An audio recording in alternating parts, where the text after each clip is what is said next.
I was part of an augmentation team that went to Puerto Rico to assist the National Guard Bureau in their evaluation of the Puerto Rican Army National Guard. I was working with what's called the Joint Enabling Team, which is really a team that helps the active duty military work with the Puerto Rican Army National Guard.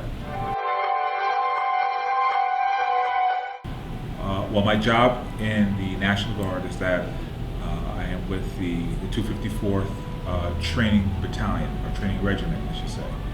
But for this particular mission, I was chosen along with another colonel to help the National Guard Bureau help reconstitute the Puerto Rican Army National Guard because of the two events that they went through, being the two hurricanes that they went through. I arrived October 2nd and I left on November 1st, so it was almost a day shy of a month. Most of my days were basically coordinating efforts between active duty units and the Puerto Rican National Guard unit, plus the New Jersey contingent who was sent to Puerto Rico to augment the Puerto Rican National Guard headquarters, which was overall charge of providing relief and recovery efforts in Puerto Rico. So my job was to be that nexus so that Title 10 forces, which is active military forces, Army, Navy, Air Force, Marine, Coast Guard, worked in coordination with the Puerto Rican National Guard headquarters and the Puerto Rican National Guard dual status commander. What that means is that no matter what happened, is that the Puerto Rican National Guard would be the lead entity in charge of recovery and relief efforts on the island. They were anywhere between 12 and 16-hour days.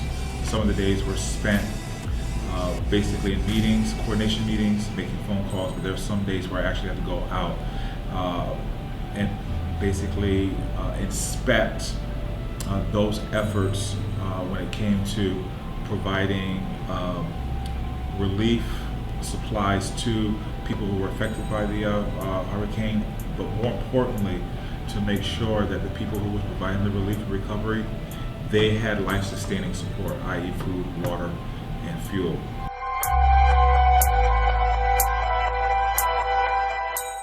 That's an interesting question. I was using the technology that's provided by Chatham, Valley Schoology and Genesis, to make sure that students were kept up to date. Now, granted, I did have a substitute, but I was in constant contact with the substitute via email and via Schoology. Most of my students' progress was tracked by me through Schoology, to include all my classes, 10th grade classes, and all my electives. So they still got the same work that they would have gotten before, except I wasn't in the classroom. I've been involved in humanitarian efforts via Hurricane Floyd, Hurricane Irene, Superstorm Sandy, 9/11. Those were pretty bad. 9/11, of course, events that took place during that time. But this was up there. There's the day I landed in Puerto Rico. The plane was landing, looking out the window, and it looked like Puerto Rico. 2 weeks after the hurricane had already hit, it looked like a bomb had hit the entire island. All the trees were down, and those trees that weren't down had no leaves, or the bark on these trees was basically sandblasted off. So it was pretty bad.